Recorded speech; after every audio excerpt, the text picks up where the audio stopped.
And hello, all my fellow nerds out there. This is Oracle Richie, and welcome back once again to Golden Bonds. I actually got a bit of news. I was actually messaged or DM'd on Discord by the the person who is helping develop or write the Ace Attorney Truth and Consequences game. The new case is almost done. Do I need to? Apparently, they only need to do is a few sprite fixes, but that's about it. At least that's what I heard from them. but but anyways, yeah. So don't worry, more Truth and Consequences is gonna get coming soon. But for now, we're gonna be continuing our adventure in Golden Bonds, and we were left off with a choice.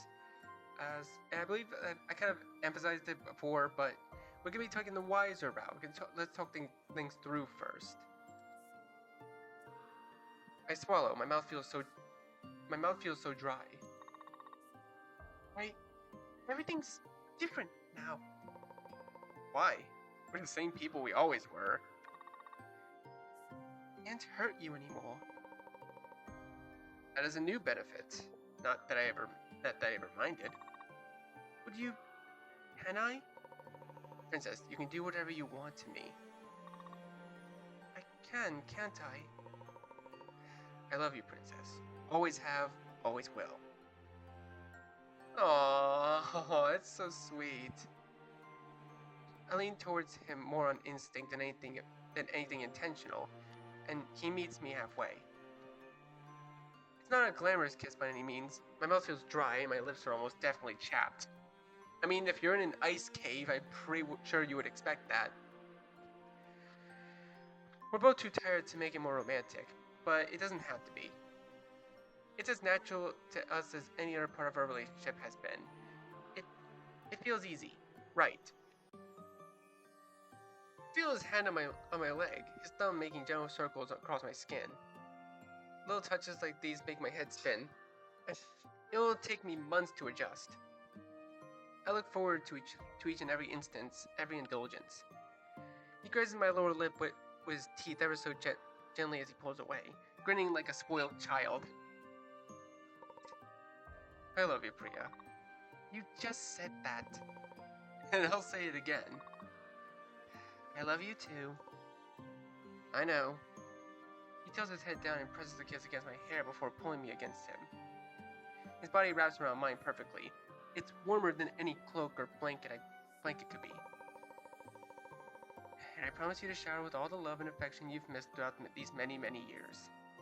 He punctuates his sentence with a loud yawn, right next to my ear. It makes me giggle. But first, I need to take a nap. 30 minutes at least. Brother, I agree with that. Assad might be worried. He's magic, ain't he? I'm sure he's got some kind of tracking charm on us already. I don't think that's how it works, Cairo. I keep confusing Cairo with Kaito, like the Vocaloid. I can't hear you. I'm sleeping. We have to get going eventually, but we can spare a half hour. We've earned it. I let my eyes slide shut, wrapped in an embrace. I thought I'd never be allowed to feel.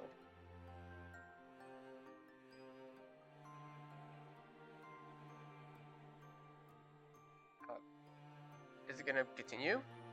Oh, I had to click. I had to click or press space. We ended up sleeping for a bit longer than half an hour, long enough to send us trekking back up to the cabin right after we woke. Well, we spared a moment to let Cairo dress himself. What are we going to tell Assad? What's there to tell? We fought a beast, finished a good deed, and the day is saved. There are 2 more deeds to finish, first of all, and that's hardly what I meant. Oh, you mean about us? You think we need to? Well, I suppose not that much has really changed. Let's see if he figures it out by himself. He put our PDA levels to the test. Worried that Assad would be nervous, pacing the room waiting for our return. But as we entered the blessedly warm cabin, he sat curled up by the fire with a book in his lap, completely content. He barely looks up as we come in, offering a simple, Whip your feet, please. No use getting snow everywhere. Kara and I barely restrain our laughter. The beasts are dead. Oh, good. We took quite a while. You don't seem especially worried. How long could a beast take to kill? A day? 2? I trust the pair of you had handled it. He throws a glance in our direction and nods in approval. In my trustworthy place, seemingly. I completed my first good deed, Assad. That gets his attention. He snaps his book shut and is up on his feet in an instant, pacing towards us with a smile. Excellent. What did you do? Did you feel anything peculiar? Anything peculiar? Any physical changes? Beast got a little toothy, but she closed me up with her magic touch. Neat, huh? Kara lifts his shirt to show off the shiny new scars. I roll my eyes. Assad stares at his abdomen for perhaps a little longer than necessary before swallowing and nodding. That is very fascinating. I'll have to pick your brain about it later. I don't feel any different, really. I can touch Cairo without incident now, but, well, I didn't know until it happened. The boundaries of your curse have been changed. The leash is loosening, so to speak. It's wonderful news. I know, I'm thrilled. I really can't stop smiling. It's starting to make my cheeks hurt. So, 1 out of 3 done. What are we supposed to do for the rest? Why do you suppose this was considered as one of the good deeds? She saved my life? Yes, but, never mind. Kara shrugs, still yawning. I'm exhausted. Those beasties really did a number on me. Well, you were bitten. That takes a lot of someone. I have somewhat rudimentary medical knowledge, nothing compared to what I know of magic, but I could take a look at your injuries if you like. If you could, that would be perfect. But I'm all healed up, right? I've never done anything like that before.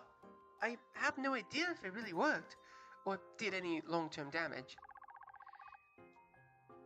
It's worth taking a look. Let's clear some space. They ended up clearing up a table, and Kairu takes his shirt off and lies down against it. Assad can poke and prod at him. Man, I've been shirtless one too many times today. You two got something you want to tell me? Am I getting pranked? I have no idea what you're talking about. Agreed. This is purely for medical purposes. I'd believe that more if you two weren't looking at me like hungry animals. Assad circles Cairo like his prey, taking down the occasional note in his notebook. I'm afraid I'm going to need to touch your stomach and chest as a part of the examination. Is that alright? There's no need to be afraid. Go ahead. Of course. Assad lightly prods the area around his new sparkly scars, his face so close to Cairo's side. I'm convinced he must be able to feel Assad's heavy breath. Cairo lets out a breathy laugh, and Assad pulls away like he's been burned. Sorry, you got such cold hands. And I'm really ticklish. My apologies. It's fine. Feels pretty good, if I'm honest. That's good? It's great. Maybe you got some kind of magic touch like Priya. I haven't turned anything I touch into gold, as far as I'm aware. Not a golden touch, a special one. You know what they say about experienced hands. Whoa, dude. Assad turns to me, expression equal parts confused and afraid. Do you know what he means? No idea. Just ignore him. I certainly do. Hey, I'm giving you a free show here, letting you watch me get touched up. Don't make me kick you out of here. My apologies, Cairo. Please continue. This is a medical examination. I'm not touching you up. Same thing. It is a little scandalous. Reminds me of watching you make out with your girlfriend when you were younger. The tavern girl? Ah, Samira. She was one of a kind. You know, one time we were getting hot and heavy in the barracks, and halfway through she stopped and said, "It's kind of weird we're doing this without Priya here. Do you think she's busy?" You're lying! Cross my heart, I think she had a big crush on you as I did. You never told me. For shame. She never came out and said it. That's just my suspicion. Sweet girl. Hope she's doing well for herself. I'm certain she is. She was easily the prettiest girl you dated back then. A little out of your league, if I'm honest. Oh, don't I know it? I started listening to the story as he examines Kyra's stomach, face flushing darker with every word. It becomes almost a game, seeing how much we can rile him up without saying anything explicit. But after a few minutes of teasing, Assad steps away and clears his throat, facing away from us as his blush dissipates. As if we hadn't already seen the worst of it, but it's cute watching him try to save face. You seem fine. You should still see a real medic when we have the time, but there don't seem to be any warning signs. No bloating or swelling, the abdominal muscles look good. I mean, feel good. I mean, seem fine. They seem unimpacted by what happened, which is a good sign. Kyra sits up with a grin. I look great, huh? But I would still recommend resting while we have the opportunity. Oh, fine. Don't suppose either of you fancy being my cuddle buddy. No. Aww. I'll pass this time, Cairo. I still have work to do. Guess it's just myself and my trusty left hand. Bruh! Oh yeah, right, because your left hand's made of metal. Sure. Let's just say that that's what he meant. Excuse me? Because I take off my prosthetic to sleep, so I'm one-handed. Ah, that makes sense. What were you thinking? Nothing. Priya, may I have a word? Of course. Don't chat too loudly. I'm supposed to be sleeping. Cairo drapes his cloak around him like a blanket and curls up next to the fire. Perhaps we could take a walk. I wouldn't want to disturb him. If you wish. Thank you. Rest is critical for the injured. Just let me fetch my cloak. As chilly as it is out here, the untouched snow is breathtaking. Though, that might just be the cold. Assad shivers next to me, tucking his hands into his sides. Ooh. Okay, I really like this cloak look for Assad. It honestly looks really good. Forgive my curiosity, but where are you from, Assad?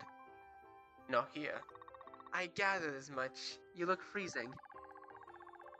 The north has many charming qualities, but temperatures is not one of them. Not a fan of the snow? I can appreciate it from a distance. South Chicleer, then? Indeed. My home is only a few days' travel from the border. Do you miss it? No, I've traveled plenty. Titleist was merely my next stop. I never left the city. I was always rather envious of my parents' trips, but I wasn't permitted to leave the place. Magic is a big responsibility for a family. Few handle it well. Asking a child to keep something like that a secret is a recipe for disaster. Yeah, I mean seriously, why don't you try asking Elsa the same thing? Either the child fails, too excited about their gift, or is alienated and hunted by their community. Or they keep it a secret and resent their powers until the day they die. Speaking from experience? Certainly. I no longer have a home for reasons I'm sure would not surprise you. I would like to hear them regardless. I was not the first person of magical talent in my family. My older brother was rather exceptional man. What's his name? Amal. He seemed to get away with everything when we were just boys. He was perfect, never in trouble, the best grades amongst our peers, friends with whom he never argued. When I first started showing my own symptoms, he confessed to me he had always possessed the ability to make people forget. Forget? Like erasing their memories? As if they never existed, yes. He had never been perfect, but he had erased everyone's memories of him being anything less than. They never argued because he erased whatever they wanted to quarrel about. His tutors forgot about missed tests and poor marks. I discovered he was actually rather stupid, at least academically. My own marks far outpaced his. But knowing that, how could you ever trust him again? Yes, that is the question, isn't it?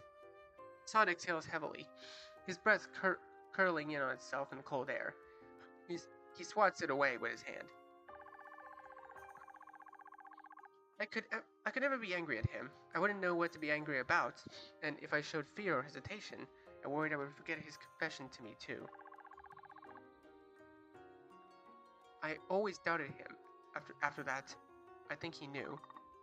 What happened to him? He got himself into trouble, and what he didn't know about his own powers is that with enough careful suggestions, or a strong enough emotional response, a person's memories could return to them. The memories were never truly gone, only concealed from them, and one day his web of lies unraveled. They knew then that it could only be magic. They were furious, so he was killed. I can't stop the small gasp that escapes me. I knew magic was despised, but to hear it put so plainly. I'm so sorry, Assad. It's been many years now. The strange thing is that, as soon as he died, the entire town forgot him. That's awful. It was like I'd made him up. None of our neighbors could recall having a brother. To my own parents, I was their only child. I was the only one who remembered him, who remembered how they acted around magic. I left as soon as I was able, and I've traveled ever since. The story weighs heavily in the air. His smile seems sad, but feeling comfortable enough to share with me must mean something. Try to sympathize with him, gently change the subject. Uh, you know what? Let's try I think I want to try sympathizing with him. Like, I feel bad about it, to be honest. That sounds awful. I'm so sorry, Assad. Like I said, it was many years ago. That doesn't make it any less terrible, or make me any less sorry, for that matter. Magic can be a frightening thing, but I find people's reaction to it far scarier act.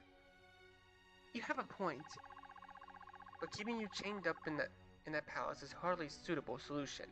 Perhaps it kept you safe from the mob, but the mind is a judge and jury all the same.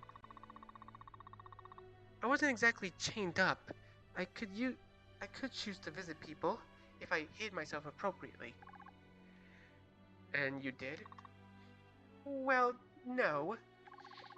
And for what purpose other than fear? I don't have an answer to that, but from the way he's smiling at me, I think he knows. We ended up walking back the way me and Cairo came. Not far enough to meet the mouth of the cave, but enough to find the icy lake. You can't see this part of the forest from the castle, nor have I ever ventured this far north. Before today, I would never have known there was a lake here, let alone one primed for skating. Not that I have ever skated before, either. I tentatively press the tip of my foot against the ice, and it holds firm. We could walk out across it if we wished. Shall we turn back? You don't wish to explore the lake? Ah, well, you are more welcome to it, my lady. I raise an eyebrow. You won't come with me? I must confess, I loathe water. I have since I was a boy. Do you live by the coast? No. And where did the sphere come from, might I ask? I don't know, for as long as I can remember, the idea of swimming was... Ugh, sends shiver down my spine. I suppose it is more to do with the dark unknown. I have no idea what's hiding below the depths. And yet you study magic. Arguably, there is nothing darker and more unknown than that. He smiles, rolling his eyes a little. But magic can be studied, safely and academically too. I cannot say the same for dark waters. Though, if I'm honest, anything deeper than a bathtub makes me a little nervous. You cannot be serious. Terribly serious, I'm afraid. That time in my house was a tumultuous time. I step out onto the ice and hold him in my arms. It takes a little more focus to remain upright, but it's manageable. But Assad, this isn't water at all. It's ice. Completely solid. He swallows, his eyes focused on on the ice when I'm skating, but it stays solid. No cracks or wobbles to be seen. Ignoring, of course, the waters under it. What if it breaks? It's the thickest ice I've ever seen. We'll be quite fine, I promise. You promise? I do. I'd offer to hold your hand, but that would do little for calming my nerves. It's quite alright. His fear must be serious then. Or perhaps the flesh on his ear suggests nerves of a different kind. Perhaps this could count as one of my good deeds, helping you confront your fears. Well, I suppose. Like, dude, honestly, I've actually been skating before when I was younger. It was really fun, to be honest. Like skating around in an ice rink. Like, yeah, the grinding of metal against ice hurts my ears a little, makes me shiver a bit, but you know, I still enjoyed it. Couldn't hurt to try, right? Besides Swallows, squaring his shoulders before taking in a deep breath and nodding. It wouldn't hurt to try. So much of magic is built around mentality and fear that I won't bore you with details. He takes a wobbly step out into the ice, holding out his arms for some semblance of balance. He's close enough to the lake's edge that he'd land on the soft white snow if he tipped over. But that doesn't stop us both from taking a sudden gasp when he almost slips, circling his arms through the air as though he's trying to swim. I hate this. Show off, ease his nerves. I don't ease his nerves. You're doing great already. Just focus on me. He tears his eyes away from the icy floor to stare at me for a moment. Then he swallows and glances away. I don't know if that's helping. You have to center your gravity. Just don't look down. Easier said than done. How are you feeling? I suppose it isn't so terrible. You haven't fallen yet. For one. I'm trying not to think about it. And you, Princess, do you feel like another good deed has been accomplished? I shrug. The pleasant atmosphere we're building beginning to turn more serious. I haven't conquered your fear quite yet. I'd imagine we still have some work to do. Though that reminds me, I want to ask you in the cabin, but I feared it was poor timing. Priya, when you saved Cairo, what were you thinking? I'm going to assume you mean that in a literal sense. Yes, what was on your mind, I should say. Felt useless. I thought he was going to die. And all I would be able to do is watch. And when he was saved, I was thankful he was alive. Is that it? I don't understand what you mean. Did your mentality change regarding your curse? Not that I'm aware of, no. But why? It is only because of your curse that you saved him. We were only in that situation in the first place because of this ridiculous curse. Was I a normal woman, I could have helped him walk him to safety, patch his wounds the normal way. He wouldn't have been in a cave trying to fight them by himself if it wasn't for me. Priya, you must know that. No, I mean this in the least offensive way possible.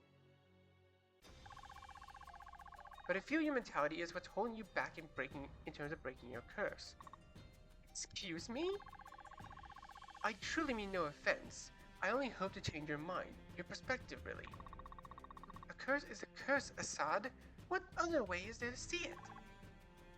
It's magic. I am aware. Perhaps it is only a curse because you consider it as such. I can't stop myself from raising an eyebrow, incredulous. The perspective is heartbreaking, infuriating.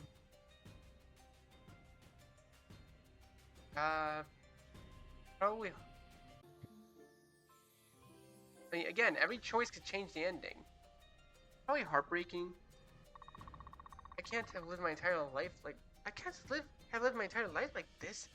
It wouldn't be fair. I know there is a curse. Someone out there is punishing the sins of my forefathers. It's cruel. But it's intentional. It means something. To imagine it as all in my head is too much to bear. I can't handle this alone, Assad. Please don't ask me to. He shakes his head silent. My heart sinks.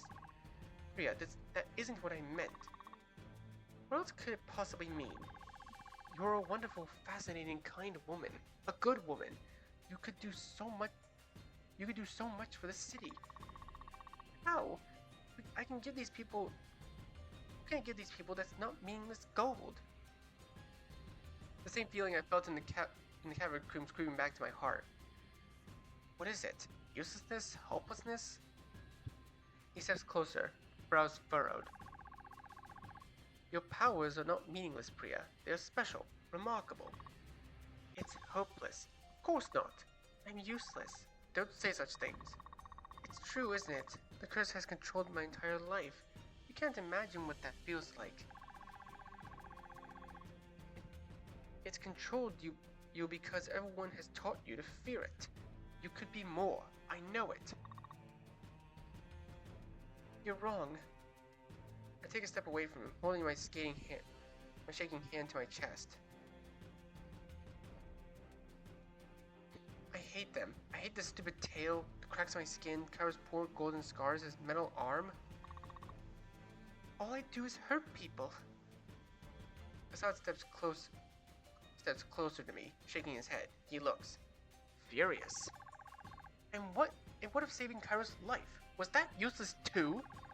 Should you have left him to die to give you a better excuse for self-pity?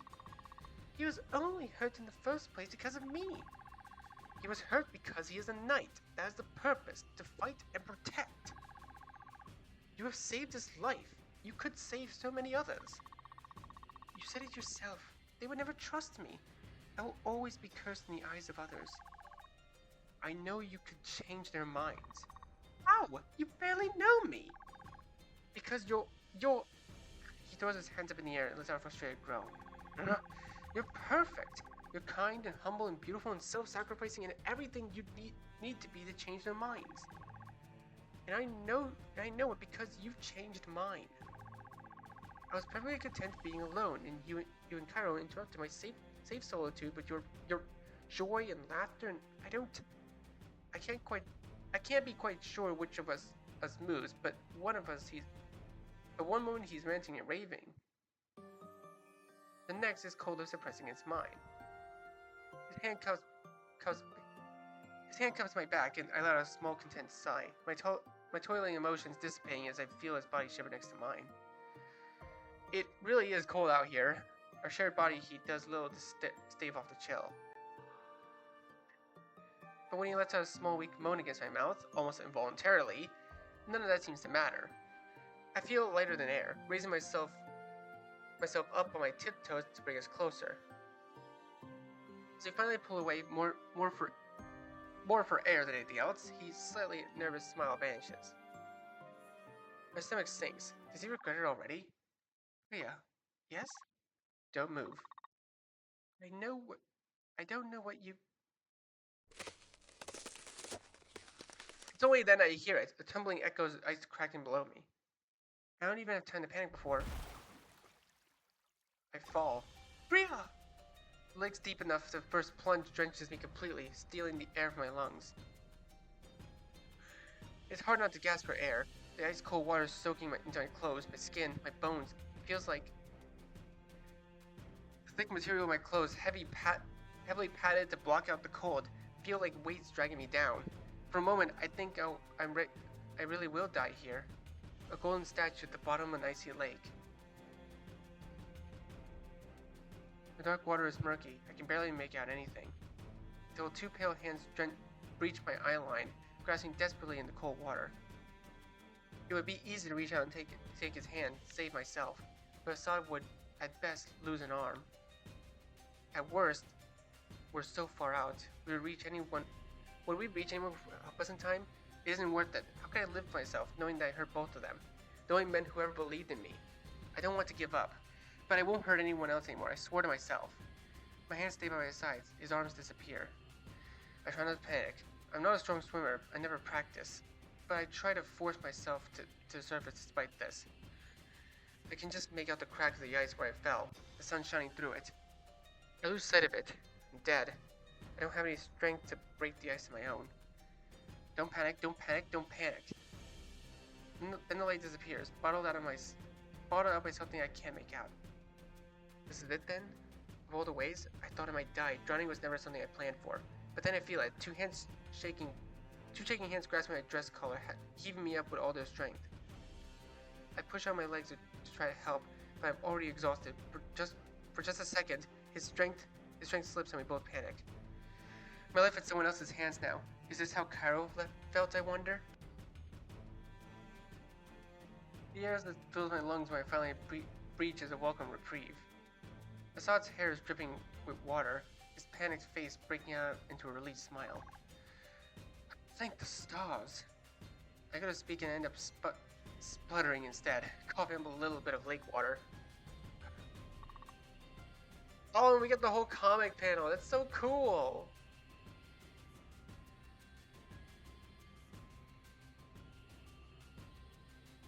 Thank you, Assad.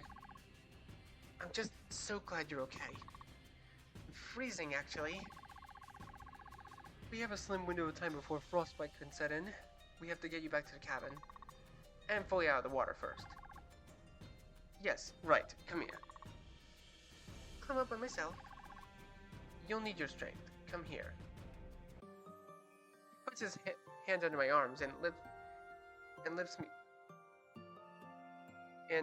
me in up. Sorry, my mind's going blank. And lifts me up out of the water. The wind makes my wet skin freeze over. It's so cold. Yeah, take my cloak. You're soaked too, Assad. Don't be silly. Hardly. A bit of water won't kill me. We both muster up a slight laugh at the irony. Should I take my dress off? His face turns red instantly, and I tempted to nuzzle it up to it and steal some warmth. When we get back to the cabin, yes. For now, let's get moving. I didn't bring a change of clothes. We'll manage, I'm sure.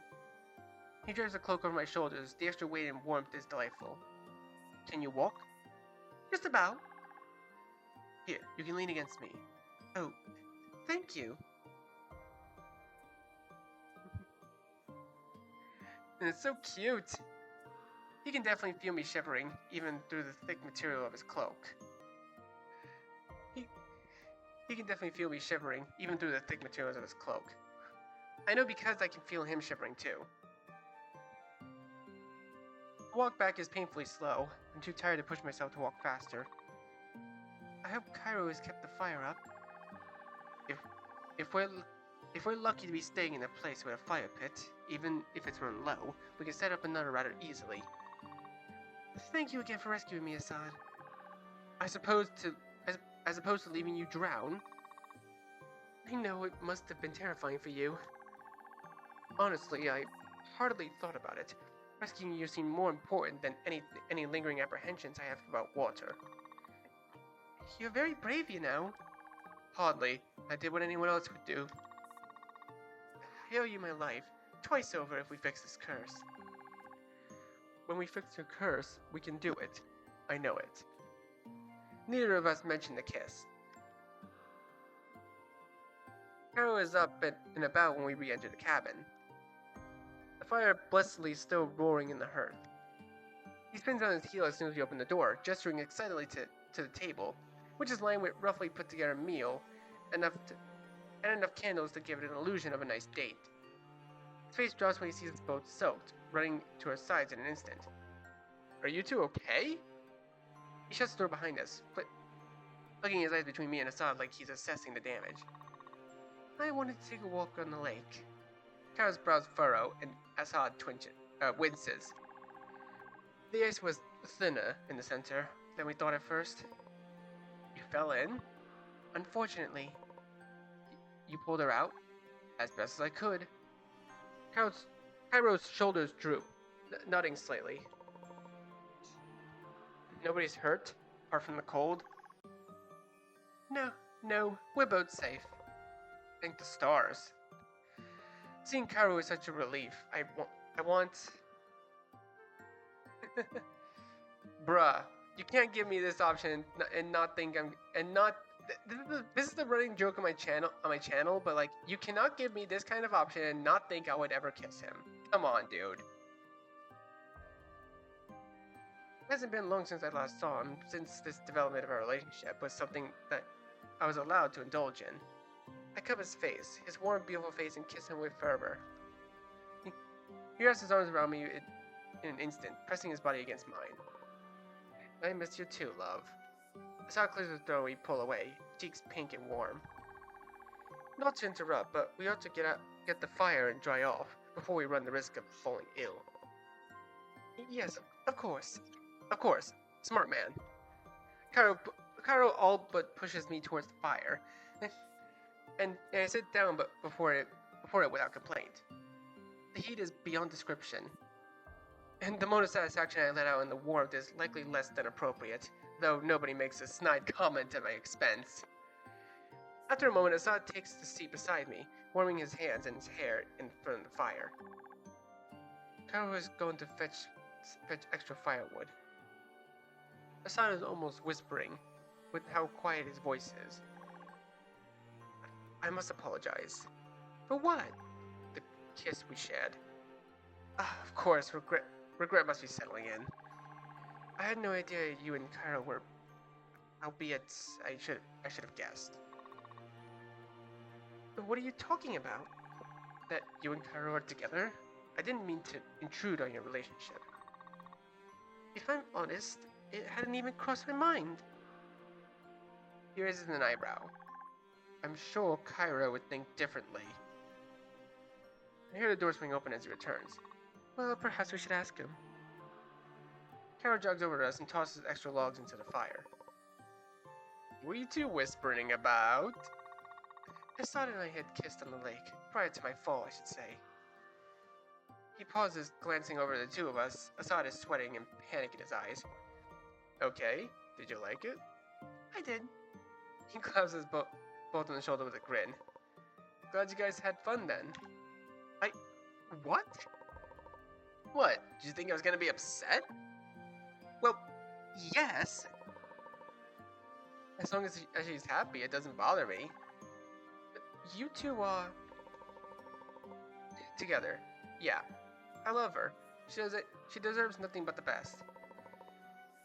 And that's a tall order for just one man.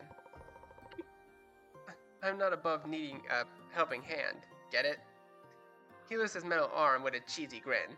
I get it, because his arm can detach. Haha, very funny.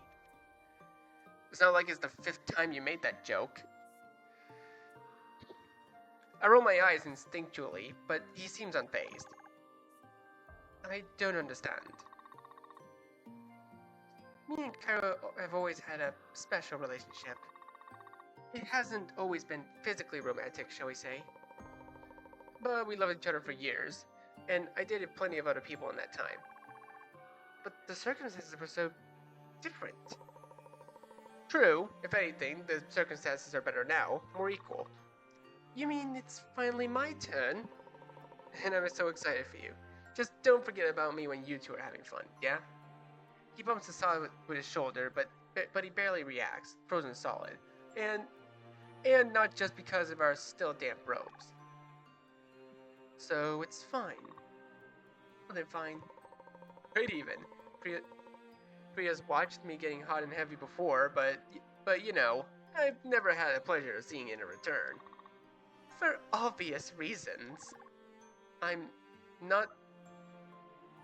need... time? Yes. We didn't mean to pressure you, Asad. That kiss doesn't have to have meant anything. Right. Just spur the moment. She's so beautiful. Just spur the moment. She's so beautiful, who wouldn't want to kiss her? Quiet, you. Not the time. Sorry. He doesn't look very sorry. Stuff like this only works if everybody's happy.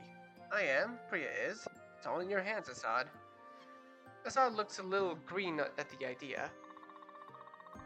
let's let the matter rest for now. Perhaps get some rest ourselves. It's getting late. Good idea. Might as well spend the night here. I don't feel like hiking back to the city. Is that alright with you, Assad? He nods, seemingly lost in thought. Kyle looks over at me with concern, but if he needs time, all we can do is give it to him. Alright, I think I'm gonna go ahead and leave this video here for now. This game is really, really good so far. I honestly really love it. But that's gonna do it for this episode. So, thank you guys so much for watching this video. Be sure to leave a like, comment what you think, share this video with your friends, and be sure to subscribe, click the bell so there's a single notification. I'll see all of you in the next video. Goodbye. You say you wanna try, but you never do. Sugar, there's a